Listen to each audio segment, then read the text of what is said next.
Hey guys, welcome to an interesting video on Wild Rift.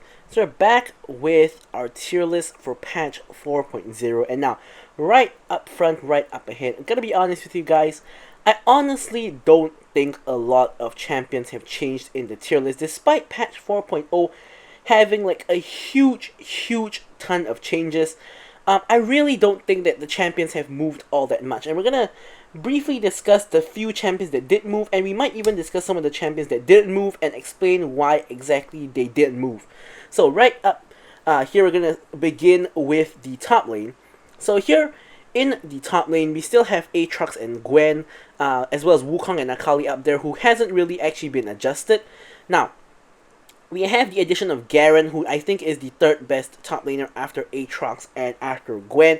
And why is this the case? Well, not on this patch, but on last patch, Garen did get a buff on his E. And now if you go Garen and if you go Hullbreaker, basically after you get Hullbreaker, you're nearly unkillable unless you go in like, 1v5 and something like that. You can very easily 1v2 and even sometimes 1v3 with the combination of the Hullbreaker stats as well as your increased defenses from your W, and you can split push very well. 1v1s are really easy for you. It's really hard for you to die. You get sustain in lane, execute ultimate. You're decent in team fights as well, which you can and should rotate to. So basically, the main thing that makes Garen in S+ is the fact that he is almost impossible to kill unless you guys all gang up on him. I actually shifted Yone down because I think that people nowadays are getting pretty used to playing against Yone. I think that Yone was he has very broken numbers. However, I feel that part of the reason why he was very strong is people don't really know how to play against him. Now, people now mostly know what his ult does. They are dodging his ult a lot more. They're knowing how to dodge that Q a lot more because they can see him charging it up.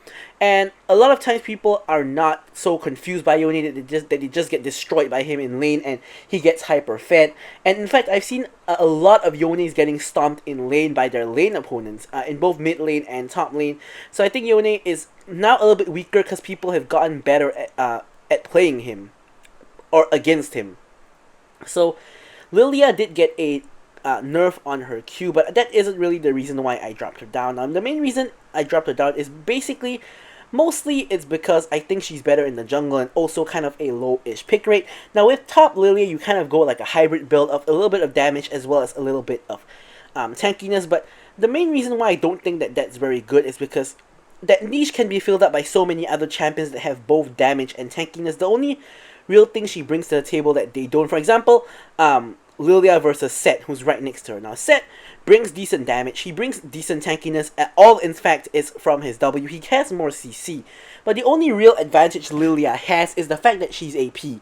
Now, the champions above her who are like Gwen and Akali who are AP, Akali is like full on damage, and Gwen is also kind of mostly full on damage. Whereas she has a little bit more tankiness, which is why I think she's still relevant in the top lane meta. But aside from that, I don't really think she's all that good.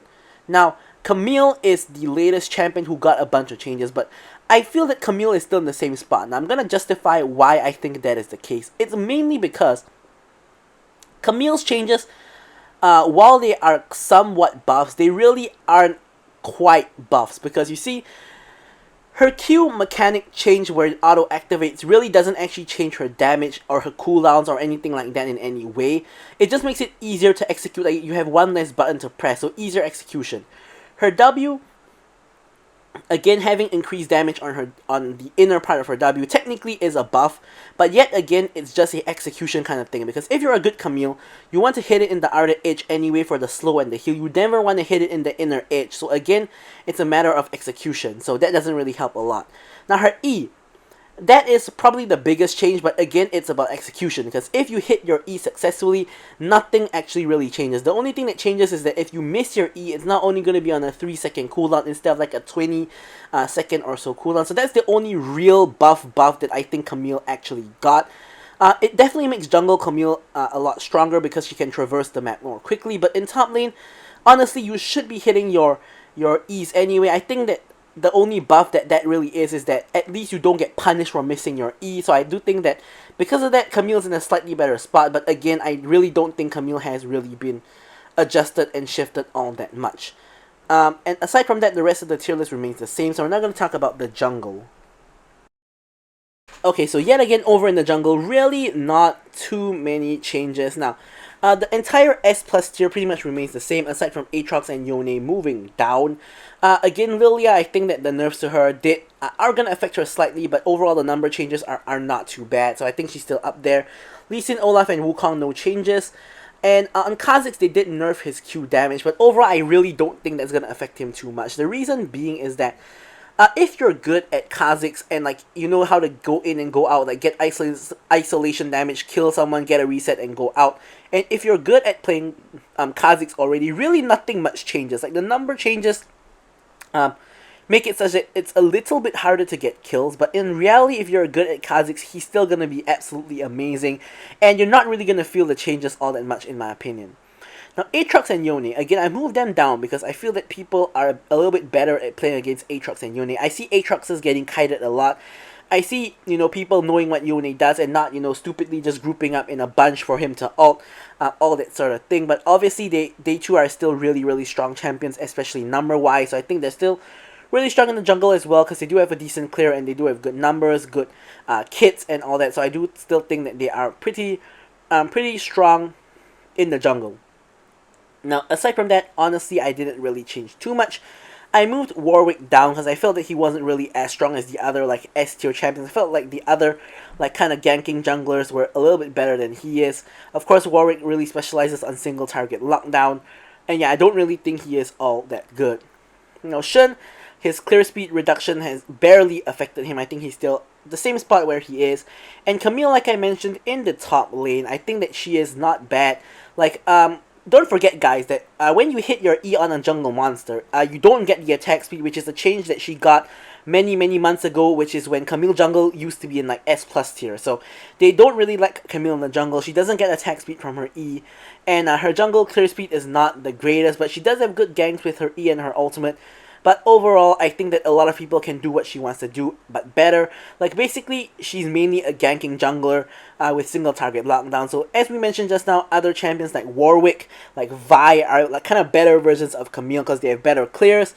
And they're just better at ganking as well. More like easy point and click. Unlike Camille, you don't have to rely on the wall to hit your stun. Like, Warwick can just ult, Vi can just ult, that kind of thing. So, yeah. That's about it for the jungle. Now we're going to briefly talk about the mid lane. Okie dokie. So in the mid lane, pretty much the S plus tier remains the same. But the main thing that has changed obviously is the addition of Zoe. Now, aside from that, the rest of the S plus tier champions hasn't been touched this patch, so obviously they're still as strong as they were. Now, what do I feel about Zoe? Now, I feel that Zoe has sort of the Yone problem where people really don't know how to play against her, which is making her appear to be a lot stronger than she actually is. However, taking into account the fact that people don't really know how she works and don't know how to play against her, this means that she's going to be a lot more artificially stronger than what she really is. So that's why I'm putting her in the S plus tier, because as of now, she's one-shotting people non-stop because people don't know how to avoid her bubbles and they don't really know how to play against her. I myself, in my first match against Zoe, I've gotten hit by her bubble, like, because I was standing near to a wall, like, 3 times within, like, 2 minutes, something like that. And I found it absolutely ridiculous, and I've gotten, like, full combo by her. Thankfully, I wasn't killed, but I got full combo by her multiple times before I finally learned, like, you can't stand close to a wall when you're playing against a Zoe, which is something that you should already have known. Something I should already have known, but learning her ranges and all that is, a thing. The reason why I think that eventually Zoe should not be in the S plus tier is because Zoe is a more or less single target mage that has skill shots that can be body blocked. So the moment the enemy team has like 1 or 2 frontline tanks, let's say they have a Set and they have a Nautilus, they're standing in front of their carry. Zoe cannot bubble the enemy Caitlyn or like the enemy Ahri, for example. She can't bubble them, and she can't use her Paddle Star or her Q to hit them either. She can only use her damage onto tanks. And this is like really, really bad because obviously you don't want to be using your full combo on a tank. You want to be using your full combo to one-shot a carry. But You're kind of limited by team comp. Of course, if you're playing to a team of full squishies, Zoe is going to be absolutely amazing. But as of now, regardless of whether you're playing into tanks or squishies, because of how people don't know how to play Zoe, I don't know how to play against Zoe. I mean, some people don't really know how to play Zoe either. I've seen a lot of bad Zoes out there, but most people don't know how to play against Zoe, and her numbers are, of course, inflated on release. Like every other champion on release, generally their numbers are kind of inflated, then they'll slowly get nerfed back down. Just logical things to make the champion have like a player pool right on their release. So Zoe for now is going to be really, really strong. And literally, no one else on the tier list has moved. Like the rest of the mid lane tier list, aside from the addition of Zoe, hasn't actually really moved. Because none of the changes really matter that much that they should be moved. Like for example, Corki can cast his Q faster. Really doesn't affect very much. Irelia's Q can't go over walls anymore, which is something we thought should have been the case all along anyway, so she doesn't really change very much. So really, overall, not too much changes. Now we're going to move on to talking about ADCs. Now really, as I mentioned at the start of the video, there really aren't many changes throughout the whole tier list, like at all. Really, in ADC like position, Kai'Sa did get buffed, but ironically, I'm shifting Kai'Sa down and Lucian up. Because after playing like Kai'Sa and Lucian are like my most played champions. Like my most played champion is Kai'Sa. I'm at Mastery 7. Lucian is at Mastery 6, and my second most played champion. My third most played champion is Xayah. And honestly, spamming like Kai'Sa and Lucian, I honestly think Lucian is better than Xayah. Lucian is better than Kai'Sa. Sorry, at the moment, I think Lucian is a lot more consistent in terms of his damage output. And just because he has a strong like early game, I think that he is overall just, you know, more consistent in terms of being useful in all stages of the game. Whereas Kai'Sa, I find on certain games you can get really far behind, and like by the time you reach mid or late game, you are barely doing any damage. So I overall feel that Lucian is kind of more useful than Xayah, which is kind of than Kai'Sa. Sorry, I don't know why I keep saying Xayah, but he's more useful than Kai'Sa, which is why I kind of shifted the positions of the two of them. Of course, Kai'Sa with that AD ratio, not AD ratio, her Q like percent ratio buff or something. Yeah, it might be 80 ratio. I think it is 80 ratio. With the 80 ratio buff, I do think that Kai'Sa is better than last time, of course, marginally, but I think Lucian is probably better at the current stage. Ezreal. I still think Ezreal is actually really strong. If you're a good Ezreal, especially in higher elo, Ezreal is really strong just because of his arcane shift, his long range pokes. Like he's really good. Recently played a couple of games on Ezreal, and I still think he's absolutely amazing. Corki, as we mentioned briefly just now, did get buffed. I'm going to be dropping a Corki video in a couple of days time from today. We're going to be going over a new like non-crit Corki build, which I think makes Corki really strong, and of course he's your go-to option if you want a AP marksman in the bot lane. Now the only other ADC that got significant changes is probably MF. MF did get AP ratios on her E and her ult increased, and we did just go over a hybrid build of MF in the last video, like from 2 days ago. And honestly, I feel that although these changes are very helpful to MF, but overall I feel that it doesn't really change how good MF is, especially in the ADC position. I haven't actually really seen MF mid, which is why I didn't put her there. I haven't even seen MF support. I didn't put her there either, because like there's basically no play rate. I haven't played as or against it. But I think in theory, those two roles are going to benefit more from these changes, because in the ADC role, really only her hybrid build is going to really benefit. And majority of the time, if you want an AP source, you're going to go for a Corki anyway. And unless you want such a niche champion who has that huge teamfight ultimate with a little bit of AP and a little bit of tank shredding as well, you go MF. But honestly, by that point, she's like the worst ADC in the game in my opinion, because I don't really count Akshan as an ADC. He's more of a mid laner. So I really think there are so many better options, just giving up a little bit of teamfight power from MF. So anyways, now we're going to talk about supports. Okay, so for supports, the big three are the same: Karma, Nami, and Lulu. Now, I did actually make some, actually not even some, I made like one change and added Zoe in. So, the one change I made is I moved Yuumi from the bottom of A+ tier to the bottom of S tier. Now, why have I made this change? Well, especially in high elo, I think Yuumi is actually pretty OP in high elo. The only reason I'm not putting her in like S+ or like higher in the S tier is because this is like a solo queue tier list, and honestly, in solo queue, Yuumi is kind of bad because Yumi is really dependent on her team, and if your whole team is feeding, there's not a lot Yumi can do. So how is Yumi meant to be played then? Well, I found from top Yumi players that she's basically meant to be played as a poke champion. Because you're untargetable, you max your Q, you buy like a Luden's Echo first item, and you just poke people down non-stop. Against squishy teams, like if you're not poking the tank, if you're poking like the Enchanter support, you're poking the ADC, you're poking the mid laner, those Luden Echo like Qs hurt a lot. Like I've played against her like once with that, and I was Kaisa, I was getting destroyed. Like one Q did like 1/3 of my health. It was insane, and that's with only one like Luden's Echo. I don't get why it does that much damage, but playing Yumi with the poke style works. She goes for Veil Enchant next to prevent her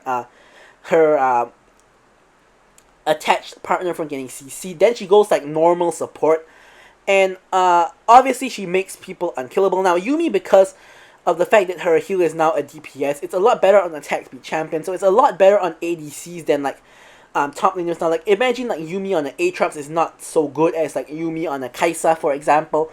But Yumi really benefits from attack speed champion. So Yumi on like something like Irelia still works because Irelia auto attacks real quickly. But Yumi on non-auto attacking champions like Aatrox is not as good after the mini rework that she got. But if you have the right team comp and you also have the right enemy team comp, Yumi can be really really insane. So the next thing we did was we added Zoe to the bottom of A+. The reason why I put her there is because for some reason Riot insists that Zoe can be played support. They explicitly mention Zoe support like twice in 2 of their articles, and I've seen Zoe support. I've played Zoe support like once, and I really don't think Zoe support is really good because Zoe is a full damage burst champion. Now I know some other supports like Brand kind of do that too, but the reason why I don't think Zoe is good is because firstly you want to do damage. In the support role you don't get enough gold to really support that high damage and like the item build you need for high damage. So you need some utility. So what utility do you have? Well, you can use enemy summoner spells, which is very like dependent. The only real useful spell you can have for your team is like heal, maybe like a Righteous Glory or Redemption maybe, but nothing that's really useful. Then the only other value you have is your bubbles. Now of course your bubbles are pretty huge, but at the end of the day, bubbling someone is like a worse version of Blitzcrank hooking someone in, because Blitzcrank hooks someone in, you kill the guy instantly. Zoe bubbles someone. Number 1, it can be body blocked. Number 2, the follow-up can be body blocked as well. So I think like Zoe is like a worse version of Blitzcrank. But so why is she in the A+ tier?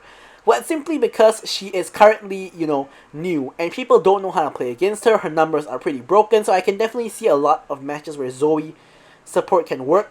But I think over time, she's probably going to be one of the lowest tier supports. I'm thinking like B tier, C tier kind of supports. But for now, we're going to leave her in the bottom of the A+ tier and see how to go from there.